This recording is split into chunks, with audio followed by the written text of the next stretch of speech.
জয়গুরু দয়ালের শ্রীচরণে আমার প্রণাম, আপনাদের আন্তরিক আনন্দিত জয়গুরু। আজকে জ্যেষ্ঠ প্রসঙ্গটি করব, খুব ভালো লাগবে সবার। যে সুটকেস ভরা টাকা, এই সুটকেস ভরা টাকার ইঙ্গিত ঠাকুর দুজন ভক্তকে দিয়েছিলেন। তারা বিশ্বাস করেনি, তারা অট্টহাস্য করেছিলেন এই ব্যাপারটা নিয়ে দুজনে মিলে বসে। তারপরে ঘটে গেল তাদের জীবনে সেই সুটকেস ভরা টাকা পেয়ে। কি ঘটলো সেটা পাওয়ার পরে ঠাকুরের ইঙ্গিত কি দিয়েছিল, কী বা হলো শেষ পর্যন্ত, আসুন আমরা ইষ্ট প্রসঙ্গটি শ্রবণ করি। এটা অনেক দিন আগেকার ঘটনা। 1946 খ্রিস্টাব্দের শেষ মাসের এক সন্ধ্যাকাল যুগপুরুষোত্তম শ্রী শ্রী ঠাকুর অনুকূলচন্দ্র তার জন্মভূমি ত্যাগ করে সেই সময় বৈদ্যনাথ ধাম দেওঘর বিহারে এসে গেছেন। দুই ভক্ত শিষ্য শ্রী যতীন দাস ও শ্রী নির্মল সেনগুপ্ত কলকাতা প্রস্থান করার পূর্বে তাদের পরমারাধ্য জীবনস্বামী শ্রী শ্রী ঠাকুরের নিকটে এসে যাওয়ার অনুমতি। এটা অনেক বড়, আমি একটু পাঠ করে যাচ্ছি, সবাই মনোযোগ সহকারে শুনবেন। তখনও জগৎ পূজ্য পরম পবিত্র অখণ্ড আর্যাবতের বিভাজন হয়নি।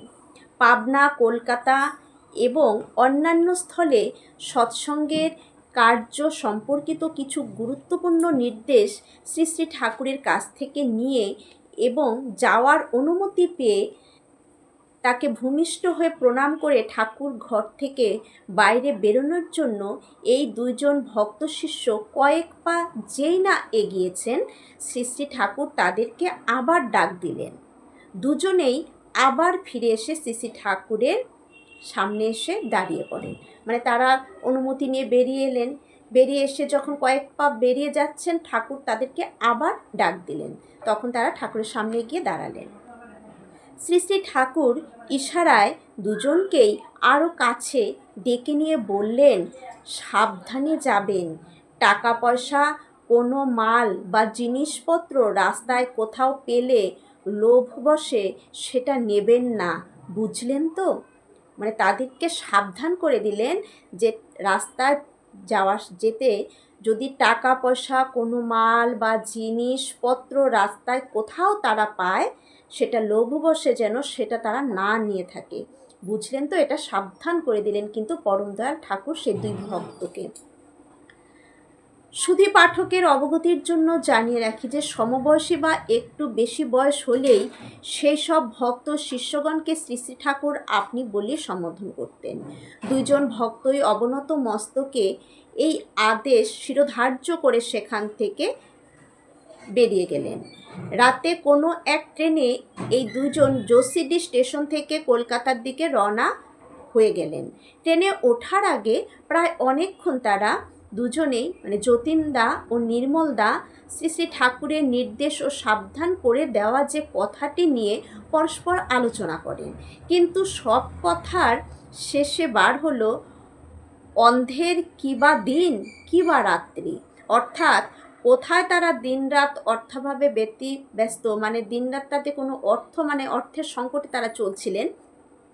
দিনরাত অর্থাভাবে ব্যতিব্যস্ত, রাত্রে খেলে দিনের চিন্তা, দিনে খেলে রাতের চিন্তা, আর কোথায় নাকি কোন পড়ে থাকা ধন টাকা পয়সা পেয়ে যাবেন। এই বলে তারা দুজন একটু হাসলেন। দুজনেই একথা চিন্তা করে হাসতে থাকেন, কৌতুক করে থাকেন ও ট্রেনের অপেক্ষা করেন। আবার তারা নিজেদের মধ্যে এ কথাও আলোচনা করেন যে শ্রী শ্রী ঠাকুরের একটি কথাও তো ব্যর্থ হয় না, বরং অমূল্য অর্থ বহন করে তার ভেতর। তিনি তো শুধু আজকের বা কালকের কথা বলেন না, আমাদের অনন্ত অতীত, বর্তমান, ভবিষ্যতের সব যা কিছু তার দিব্য দৃষ্টিতে সুস্পষ্ট প্রকট হয়ে থাকে তিনি তাই বলেন। হতে পারে আমাদের ভেতর এমনতর কোনো দুর্বলতা লুকিয়ে আছে, তাই ঠাকুর এই কথা বলেছেন। সত্যি তো, তারা দুইজন ঠিকই তো ভাবছেন। ইষ্ট পুরুষোত্তমের প্রত্যেকটি কথা, প্রত্যেকটি ইঙ্গিত, হাসি, কান্না, রহস্য, কৌতুক, এমনকি হাত পা নাড়ানোর পর্যন্ত এতই অর্থবাহী যে এতই অর্থবাহী ও মহত্বপূর্ণ হয় যে বড় বড় ঋষি মহর্ষি মুনি মহৎজন তা শুনে চিন্তা করে বা দেখে বিস্মিত হয়ে যান, অবাক হয়ে যান। তাই এমন অবস্থায় শ্রী যতীন দাস ও শ্রী নির্মল সেনগুপ্তও যদি শ্রী শ্রী ঠাকুরের এই অদ্ভুত তাৎপর্যপূর্ণ ইঙ্গিত আদেশ বা নির্দেশ ঠিক ঠিক যে বুঝতে পারলেন না, তাতে আশ্চর্যেরই বা কী আছে। শ্রী শ্রী ঠাকুরের উক্ত নির্দেশ অপূর্ব রহস্যময়। এই মহৎ তাৎপর্য তারা বুঝেন আর নাই বুঝুন, কিন্তু নিজের প্রিয়পরম জীবন স্বামী পরমারাধ্যের সে সাবধান বাণী বা সেই নির্দেশটি অত্যন্ত প্রলোভনের পরিস্থিতিতেও, যেখানে ভালো ভালো সিদ্ধ সাধকও বিচলিত হয়ে যান, বিপদগামী হয়ে যান, ভ্রমিত হয়ে যান, তারা যে অপূর্ব নিষ্ঠা বিশ্বাসের সাথে সংযম রেখে দৃঢ়তার সাথে সেটা পালন করেন, এটাই কিন্তু অবিস্মরণীয়। এটাই ঘটবে। এবার শুনুন। ট্রেন আসলে এরা দুজনেই ট্রেনের তৃতীয় শ্রেণীর একটি কামরায় উঠে পড়েন। ভাগ্যক্রমে তারা বসার জায়গাও পেয়ে যান। যতীনদা বসেন নিচের বেঞ্চে আর নির্মলদা ওপরে মালপত্র ইত্যাদি রাখার জায়গাতে উঠে বসেন, যেখানে আগে থেকেই একজন ভদ্রলোক শুয়েছিলেন। যেহেতু সেই ভদ্রলোক পরের একটি স্টেশনে নেমে যাবেন, তাই নির্মলদা বুদ্ধিমানের মতন ভাবলেন যে আগে থেকে যদি সে স্থান অধিকার করে বসে যান, তাহলে তার জায়গায় খালি হতেই তিনি চাদর পেতে শটান হয়ে শুয়ে পড়বেন আর ঘুমিয়ে ঘুমিয়ে হাওড়া পৌঁছে যাবেন। পরের স্টেশন মধুপুরে ট্রেন থামার পর সেই ভদ্রলোকের নামতেই নির্মলদা সম্পূর্ণ জায়গা জুড়ে তার বিছানা পেতে নিতে তাড়াহুড়ো শুরু করে দেন। বাল্বের অভাবে বা অন্য যে কোনো কারণেই হোক, ট্রেনের কামরায় আলো ছিল না। শেষ প্রান্ত অবধি নিজের বিছানা পেতে নেওয়ার খেয়ালে অন্ধকারে নির্মলদা যেই না হাত বাড়ালেন, তার হাতে একটি জিনিস ঠেকল, একটা জিনিস হাতে তার লেগে গেল। মুহূর্তের মধ্যেই নির্মলদার বুঝতে দেরি হলো না যে তার হাতে যে বস্তুতে ঠেকেছে তার কিছু নয়, একটি সুটকেস। কৌতূহলবশত তিনি তৎক্ষণাৎ নিজের টর্চ জ্বালিয়ে যেই না সুটকেস দেখলেন, স্তব্ধ অবাক হয়ে গেলেন। কাপড়ের কভার লাগানো সুটকেসের তালাটি এমনি ঝুলছে, বন্ধ নেই। মুহূর্তেই তিনি সুটকেসটি খুলে দিলেন। সুটকেসটি খুলতেই তার হৃৎপিণ্ডের গতি দ্রুত গতিতে বেড়ে গেল। তিনি নিজের চোখে বিশ্বাস করতে পারছেন না। বিস্ময়ে তার দুই চোখ যেন ফেটে পড়ছে। সম্পূর্ণ সুটকেসটি টাকার বান্ডিলে ভরা, যেটা ঠাকুর তাদের ইঙ্গিত দিয়েছিলেন যখন তারা ঠাকুরের কাছে অনুমতি নিয়ে বেরিয়ে আসছিলেন বাড়ি ফেরার জন্য। অধিকাংশই 100 টাকার নোট, যা তিনি পরে বুঝেছিলেন। অবিলম্বে নির্মলদা খুব মৃদু শব্দ করে যতীনদাকে কাছে ডাকলেন। যতীনদাও এটা দেখে অবাক হয়ে গেলেন। ট্রেনের সেই কামরায় রাত্রিবেলায় বেশিরভাগ মানুষই এই অদ্ভুত কাণ্ডের কোনো আভাসই পেলেন না, কারণ খুবই সতর্কতা সংযম ধৈর্য সহকারে এরা দুইজনেই ব্যাপারটা নিয়ে নীরব পরখ করছেন। এদের বিশেষত নির্মলদা এটা বুঝতে একটু অসুবিধা হলো না যে এই সুটকেসটি সেই ভদ্রলোকেরই, যার জায়গাতে তিনি চাদর পেতে বিছানা করে শুতে যাচ্ছিলেন, যিনি মধুপুর স্টেশনে নেমে গেছেন। কিন্তু যার সুটকেস, তাকে তো এখন আর জিনিস ফেরত দেওয়া সম্ভব নয়, কারণ ট্রেন স্টেশন ছাড়িয়ে তার গন্তব্যের দিকে দ্রুত এগিয়ে চলেছে এবং এই দুজনেই কানাঘুষাকে পরম হিতৈষী বা স্বজন বন্ধুর মতন আপন আপন ধুকধুক ছুকছুক তাড়িত স্বরে ঢাকার চেষ্টা করছে। এতক্ষণে এদের দুজনেরই শ্রী শ্রী ঠাকুরের নির্দেশ সাবধান বাণী তাদের মনে পড়ে গেল। তাই তারা তার আরও চিন্তিত হয়ে ওঠেন এবং এখন কি করা যায় তাই ভাবতে থাকেন। পরমপিতাই জানেন যে নোট ভরা এই সুটকেসটি অন্ধকারে এমনতরভাবে হঠাৎই পেয়ে তাদের অবস্থা বা আচরণ কি হতে পারে সেটা পরমপিতা জানতেন। প্রতিক্রিয়াই বা কী হতো যদি পরম দয়াল কিছুক্ষণ আগেই তাদের এই বিষয়ে সতর্ক করে না দিতেন। ভক্তি শ্রদ্ধা আদর্শবিহীন লোভী অর্থ শুধু মানুষের যেখানে টাকার বান্ডিল ভরা সুটকেস পেয়ে খুশিতে পাগল হয়ে যাওয়ার কথা, আত্মহারা হয়ে যাওয়ার কথা, সেখানে এই দুইজন ভয়ঙ্কর চিন্তিত হয়ে পড়েন যে এই সুটকেসটি নিয়ে এখন কী করা যায়। কিন্তু এদের মস্তিষ্ক জুড়ে পরমারাধ্যা জীবন দেবতা প্রাণ সর্বস্ব শ্রী শ্রী ঠাকুরের যেহেতু আধিপত্য করেছিলেন, তাই চিন্তার কোনো কারণই ছিল না। মুহূর্তে এ সমস্যার সহজ সমাধানও তাদের মাথাতে খেলে গেল এবং তারা কিছুটা হলেও শান্তি পেলেন। দুজনেই বর্ধমান স্টেশনে নেমে পড়েন, স্টেশন মাস্টারের সঙ্গে দেখা করেন, সমস্ত ঘটনা জানান স্টেশন মাস্টারকে, সুটকেস দেখানো হয়। তিনিও স্তব্ধ হয়ে যান, আশ্চর্যের সাথে তিনি তাদের অত্যন্ত খুশিও হন। কিছুক্ষণ আগে এই হারিয়ে যাওয়া সুটকেস সম্পর্কে মধুপুর স্টেশন থেকে একটা ফোন এসেছিল। ফোনে যা বিবরণ দেওয়া হয়েছিল সুটকেসটি হুবহু তাই ছিল। স্টেশন মাস্টারে আনন্দিত হওয়ার এটাই কারণ ছিল। টাকার বান্ডিল গুনে স্টেশন মাস্টারের হাতে তার সোপে দিয়ে লিখিত প্রমাণপত্র দিয়ে নিজেদের নাম ঠিকানা ইত্যাদি তারা যখন সেখান থেকে চলে আসেন, তখন মনে হয় এই সত্যযোগী মানবদ্বয় দেখে স্টেশন মাস্টার নিশ্চয়ই অত্যন্ত বিস্মিত হয়ে থাকবেন। স্টেশন মাস্টার অবশ্যই এটা চিন্তা বিচার করার অবসর পাননি যে কে সেই পরশমণি যার অমীয় স্পর্শে সুদীপ্ত এই দুই সুবর্ণ ব্যক্তির আদর্শ দর্শন অটল। এখন হাজার হাজার না জানি আরও কত সুদীপ্তমান ব্যক্তি আছেন যারা শ্রী শ্রী ঠাকুর অনুকূলচন্দ্রের দিব্য চরণাবিন্দের পরশে এমন ভালো মানুষে পরিণত হয়েছে। উক্ত ঘটনার 2-3 দিন পরের ঘটনা। এই দুইজন অর্থাৎ যতীনদা এবং নির্মলদা সেই সময় 68 মির্জাপুর স্ট্রিট কলকাতায় ছিলেন, যেখানে সৎসঙ্গের রেজিস্টার্ড অফিস। মধুপুরের সেই ভদ্রলোক 68 মির্জাপুর স্ট্রিটের ঠিকানা খুঁজতে খুঁজতে সেখানে উপস্থিত হন। যার সুটকেসটা হারিয়েছিল সে যখন সেটা পেলেন, তখন এই দুই দাদাকে খোঁজার উদ্দেশ্যে তারা ঠিকানা দিয়ে এসেছিলেন। সেই ঠিকানা ধরে খুঁজতে খুঁজতে সেখানে সেই ভদ্রলোক উপস্থিত হন। যতীনদা ও নির্মলদার সাথে দেখা করে তিনি তাদের প্রতি অত্যন্ত শ্রদ্ধা ও কৃতজ্ঞতা প্রকাশ করেন।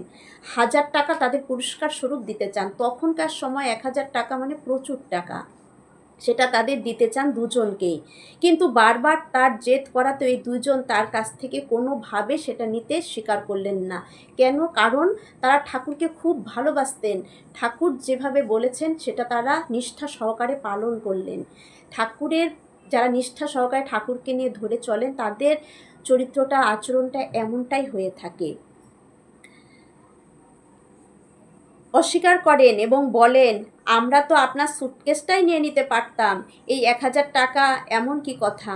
আর শুনুন, আমরা কোনো প্রশংসার কাজ করিনি, আমাদের পরমারাধ্যের আদেশের পালন করেছি মাত্র, মানে ঠাকুরের কথা তারা পালন করেছে মাত্র, এটাই তারা জানালেন সেই ভদ্রলোককে। এ কথা শুনে সেই ভদ্রলোক নির্মল নির্লোভিতা অবিচল গুরুভক্তি তাদের ইষ্টপ্রীতি দেখে স্তম্ভিত হয়ে গেলেন। যতীনদা ও নির্মলদার কাছে সমস্ত ব্যাপার যখন তিনি শুনলেন যে কেমনভাবে অনুমতি নিয়ে সৎসঙ্গ দেওঘর থেকে যখন তারা ফিরছিলেন, শ্রী শ্রী ঠাকুর নিজ মুখে বলেছিলেন রাস্তায় কোনো টাকা পয়সা বা জিনিসপত্র ইত্যাদি পড়ে থাকতে দেখেও যেন তারা লোভ না করেন এবং এ বিষয়ে তাদেরকে বিশেষভাবে সতর্ক করে দিয়েছিলেন। আরেকটা কথা, ওই দুই দাদার তখন কোনো কর্ম ছিল না, তাদের অর্থের অভাব ছিল সেই পরিস্থিতির মধ্যে যখন এটা ঘটে। এটা কিন্তু ঠাকুরের কাছে তারা সব কিছু জানিয়েছিলেন। সেই ভদ্রলোক এসব শুনে অবাক হয়ে যান এবং তাদের দিকে চেয়ে থাকেন যে ঠাকুর তাদের এটা বলে দিয়েছিলেন এই ঘটনা ঘটার আগ মুহূর্তে। সেই ভদ্রলোক ক্রাউন অ্যালুমিনিয়াম ফ্যাক্টরির ডিরেক্টর ছিলেন। সব রকম চেষ্টা চালিয়েও তিনি হেরে যান। যতীনদা ও নির্মলদা কিছুতেই টাকা নিতে রাজি হলেন না। এই মহান ত্যাগ ও কৃতজ্ঞতার ভার তলে ডিরেক্টর মহাশয় যেন ডুবে যাচ্ছিলেন, তার নিঃশ্বাস নিতেও কষ্ট হচ্ছিল। হঠাৎ একটি কথা ডিরেক্টর মহাশয়ের মাথায় খেলে যায়, মানে ওই ভদ্রলোকের। নির্মলদার সম্মুখে তিনি এক নতুন প্রস্তাব রাখেন। ডিরেক্টর মহাশয় ক্রাউন অ্যালুমিনিয়াম ফ্যাক্টরির এক পারমিট তাকে দিতে চান, যে পারমিট দেখিয়ে তিনি এক নিশ্চিত কন্ট্রোল মূল্যে প্রত্যেক মাসে অ্যালুমিনিয়াম ক্রয় করে নিজের লাভ রেখে বাজার দরে বিক্রি করতে পারবেন, যা তার আয়ের এক অতিরিক্ত স্রোত হবে। এই প্রস্তাবটি দিয়ে ডিরেক্টর মহাশয় বারবার বলেন, এটা করে আমি আপনার ওপর কোনো দয়া বা অনুগ্রহ করছি না, বরং নিজেরই শান্তির জন্য, নিজের জন্যই এটা করতে চাইছি। এই পারমিটেরই সুফল যে শ্রী নির্মল সেনগুপ্তের এতদিন কোনো প্রকার জীবন নির্বাহ হয় এমন এক অতি সাধারণ পরিবার আর আজ বহু ভব্য গাড়ি বাড়ি সহ এক সুসম্পন্ন সুখী সমৃদ্ধ পরিবার হয়ে উঠেছে, যার কোনো জীবন নির্বাহ করার মতন পরিস্থিতি যার ছিল না। এই ঘটনার ঠাকুর তাকে ওই মুহূর্তে তাকে সাবধান করে দিয়েছিলেন, আর সেই সাবধান ঠাকুরের সে নিষ্ঠার ঠাকুরকে ভালোবেসে সেটা পালন করেছিলেন বলে দেখুন, টাকা ওই সুটকেস সে নিয়ে নিতে পারতেন, কিন্তু ওই টাকার কদিন থাকতো, সবই শেষ হয়ে যেত, কিন্তু ঠাকুরের প্রতি ভালোবাসার টানে তিনি ঠাকুরের কথা মেনেছিলেন বলে সেই কোম্পানি থেকে কিন্তু সে কাজ পেয়ে গেল, তার জীবন নির্বাহ করার কর্ম সে পেয়ে গেল, এবং সেই কর্ম করে যার জীবন নির্বাহ করার পরিস্থিতি ছিল না, সে আজ গাড়ি বাড়ি সহ এক সুসম্পন্ন সুখী সমৃদ্ধ পরিবার হয়ে ওঠে। সে পরবর্তীতে পরম পিতার অহেতুক করুণায় তাদের আর কোনো প্রকার অর্থাভাব নেই। এই হচ্ছে কিন্তু ঠাকুরের দয়া। ঠাকুরের কথা মেনে চলার মধ্য দিয়ে আমাদের জীবন যে কী হতে পারে, ওই লোভকে ত্যাগ করায়, এটা লোভকে ত্যাগ করতে পেরেছিলেন কিন্তু একমাত্র ঠাকুরের প্রতি বিশ্বাস, ভালোবাসা, নিষ্ঠা সহ ঠাকুরকে ধরে চলার জন্যই এটা ত্যাগ করতে পেরেছিলেন। যদি ত্যাগ না করতেন তাহলে কিন্তু এই পরবর্তী তার জীবনটা যে এত সুখ সমৃদ্ধিতে গাড়ি বাড়িতে ভরে উঠেছিল সেটা হয়তো আর হতো না। লোভের দায়ে সবই তাহলে নষ্ট হতো। তাই লক্ষ্মী নারায়ণ ব্যথাহারী মধুসূদন জীব হিতার্থে, জীব মঙ্গলার্থে যখন স্বয়ং ধরাধামে অবতরণ করেন, তখন মানুষের ভাগ্যাকাশে এক অনুপন অরুণোদয় হয়, কিন্তু কেবলমাত্র তার জন্যই যে আপন জীবন মহলের দ্বার খুলে রাখে, তার জন্য সেই এই দয়া লাভ করতে পারে ঠাকুরের। সবার মঙ্গল প্রার্থনা করি, সবাই ঠাকুরকে নিয়ে চলুন, ঠাকুর যেটা বলে সেটাই পালন করুন, নিষ্ঠা সহকারে ঠাকুরকে ধরে চলুন, সব ঋতুগুলোকে ত্যাগ করে কন্ট্রোল করে নিয়ন্ত্রণে রেখে নিজে সবার মঙ্গল প্রার্থনা করি। জয়।